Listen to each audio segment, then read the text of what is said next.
2024 के लोकसभा चुनाव की तैयारी एक अलग ही लेवल पर पहुंच चुकी है। विपक्ष और बीजेपी दोनों अपना कुनबा बढ़ाने में लगे हैं। मतलब कोई भी मिल जाए उसे अपने पाले में कर लिया जाए, यही चल रहा है। और इसका सबसे बड़ा उदाहरण है महाराष्ट्र, जहां बीजेपी ने शरद पवार के भतीजे अजीत पवार को अपने साथ मिला तो लिया, लेकिन इसका परिणाम क्या होगा उसका असर दिखने लगा है। इस वक्त महाराष्ट्र की राजनीति में क्या खिचड़ी पक रही है, आज उसी पर बात करेंगे।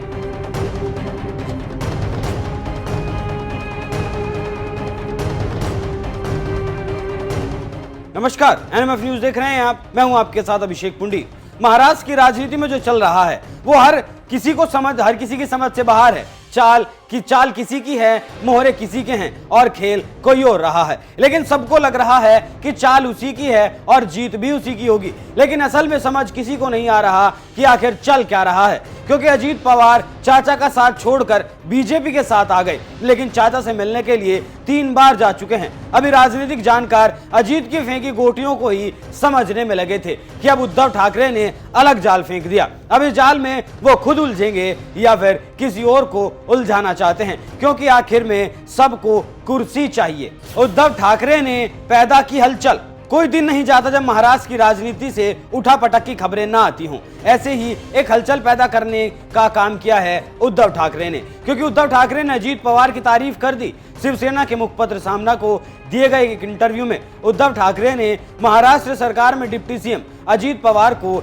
ईमानदारी से काम करने वाला नेता बताया है। उन्होंने अजीत को कुशल प्रशासक बताते हुए कहा है कि सूबे में जब महाविकास आघाड़ी की सरकार थी तब उन्होंने अपनी जिम्मेदारी वाले विभाग बेहतर तरीके से संभाले थे। हालांकि इसकी सच्चाई क्या है वो मैं आपको आगे बताऊंगा। ठाकरे का यह बयान ऐसे वक्त में आया है जब चुनाव आयोग ने एनसीपी को लेकर शरद पवार को नोटिस भेजा है और जवाब मांगा है। और दूसरी तरफ धड़ाधड़ हुई अजीत पवार और शरद पवार की 3 मुलाकातों के बाद शरद पवार के तेवर भी अब नरम दिखने लगे हैं और इस रुख ने शरद पवार के साथ मौजूद विधायकों को भी असमंजस्य की स्थिति में डाल दिया है। अब शरद पवार के साथ जो विधायक हैं वो भी नहीं समझ पा रहे हैं कि आखिर चल क्या रहा है, और साथ ही अटकलें इस बात की भी लगने लगी हैं कि क्या कोई नया समीकरण अब बनने वाला है। ये इशारा किस तरफ करता है, क्योंकि उद्धव भी शरद के साथ हुई अजीत की मुलाकात में साथ रहे थे। उद्धव कहीं बिचौलिए की भूमिका तो नहीं निभा रहे।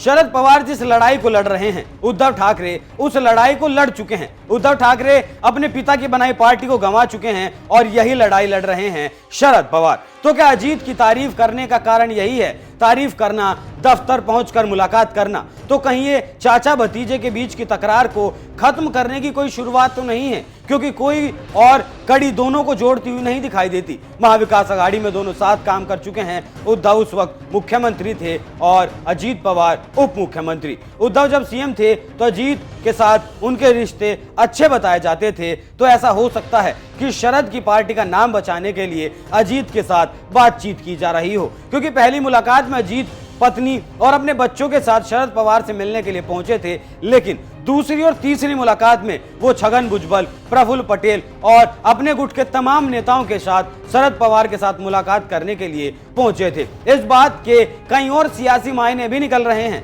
क्योंकि शरद पवार का कहना था कि पिछली बार जब अजीत पवार ने बीजेपी के साथ मिलकर सरकार बनाई थी तो उन्हें खुद शरद पवार ने ही बीजेपी के पास भेजा था। अब आने वाले वक्त में किसकी खिचड़ी पकती है वो एक बड़ा सवाल रहेगा, और इनकार इस बात से भी नहीं किया जा सकता कि उद्धव ठाकरे कहीं अपना उल्लू सीधा तो करने में नहीं लगे हैं। शिंदे गुट से बदला लेने के फिराक में उद्धव ठाकरे, कहना गलत नहीं होगा कि अजीत शिंदे और बीजेपी को झुकाने में कामयाब हुए हैं। उद्धव ठाकरे को अजीत पवार के सरकार में शामिल होने के बाद विपक्ष में रहते हुए एकनाथ शिंदे के पर कतरने का मौका भी दिख रहा है। उद्धव की रणनीति अजीत की महत्वाकांक्षाओं को और हवा देकर शिंदे खेमे की सियासत कमजोर करने की भी हो सकती है। कभी शरद पवार के सबसे भरोसेमंद नेताओं में शामिल रहे प्रफुल्ल पटेल ने भी कह दिया कि अभी भले ही ये संभव नहीं है, लेकिन अजीत पवार महाराष्ट्र के मुख्यमंत्री बनेंगे। प्रफुल्ल पटेल भी अजीत के साथ हैं। अजीत पवार इस बात को भी जानते हैं कि एनसीपी में रहते हुए यह संभव नहीं था और इसीलिए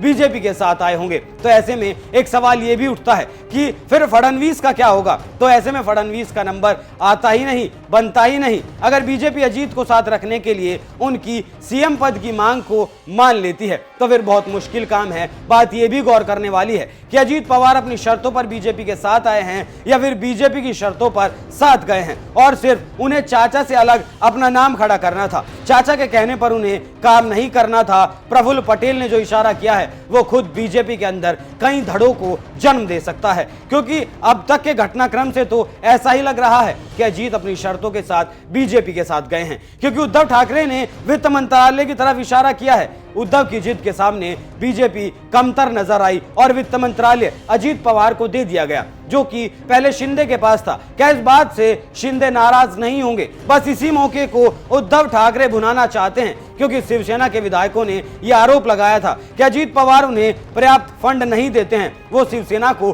खत्म करना चाहते हैं। ये आरोप अजीत पवार पर लग चुके हैं शिवसेना के दौरान, जिस वक्त उद्धव ठाकरे मुख्यमंत्री हुआ करते थे। और अब एक बार फिर से वित्त मंत्रालय अजीत पवार के पास आ गया है, तो हो सकता है फिर से टकराव की स्थिति बने। उद्धव का अजीत का तारीफ करना एक संभावना को और जन्म देता है, और वो है उद्धव की एनडीए में फिर से वापसी, क्योंकि बदलते हुए समीकरण से ऐसा हो सकता है कि उद्धव समझ गए होंगे कि अकेले में कुछ नहीं किया जा सकता। क्या फिर से एनडीए में वापसी करेंगे उद्धव? सियासत की गलियों में कब क्या हो जाए कुछ नहीं कहा जा सकता, और महाराष्ट्र आए दिन इस कथनी को चरितार्थ कर रहा है। महाराष्ट्र की गलियों में खबर ऐसी भी उड़ रही है कि उद्धव ठाकरे अजीत पवार के जरिए फिर से एनडीए में वापसी करना चाहते हैं और अजीत को सीढ़ी बनाकर वो फिर से सत्ता की सवारी करना चाहते हैं, क्योंकि बीजेपी अध्यक्ष जेपी नड्डा भी कह चुके हैं, जो पहले कभी भी एनडीए का हिस्सा रहे हैं उनके लिए गठबंधन के दरवाजे खुले हुए हैं। हमने किसी को बीच में नहीं छोड़ा और जो छोड़कर गए हैं उन्हें खुद तय करना है कि वो कब वापस आना चाहते हैं। यहाँ गौर करने वाली बात यह भी है, जैसे ही नड्डा का यह बयान आया उद्धव ठाकरे के सुर बदलने लगे और अजीत पवार की शान में कसीदे पढ़े जाने लगे। उदाहरण भी देखिए, बिहार की लोक जनशक्ति पार्टी के दोनों धड़े, पशुपति पारस के नेतृत्व वाली राष्ट्रीय लोक जनशक्ति पार्टी और चिराग पासवान की लोक जनशक्ति पार्टी रामविलास एनडीए के साथ कदम ताल कर चुके हैं। ऐसे में अटकलें ये भी हैं कि महाराष्ट्र में भी क्या बिहार की तर्ज पर राजनीतिक समीकरण फिर से करवट लेगा। हालांकि जानकार फिलहाल उद्धव के एनडीए में शामिल होने की बात की संभावना को शून्य बताते हैं, उसे जीरो मानते हैं। उद्धव के मन में क्या है ये तो वही जाने, लेकिन राजनीति में कब दोस्त दुश्मन और दुश्मन दोस्त बन जाए कहा नहीं जा सकता। लेकिन उद्धव ठाकरे ने अजीत पवार की शान में कसीदे पढ़कर महाराष्ट्र की राजनीति में फिर से अपार संभावनाओं को जन्म दिया है। इस घटनाक्रम के बाद एक बात साफ हो गई कि फिर से महाराष्ट्र की राजनीति गरमाने वाली है और महाराष्ट्र में फिर से कुछ बड़ा होने वाला है। आपको क्या लगता है, क्या अजीत पवार के रास्ते उद्धव बीजेपी में जाने की संभावना तलाश रहे हैं? अपनी राय हमें कमेंट कर जरूर बताएं। नमस्कार।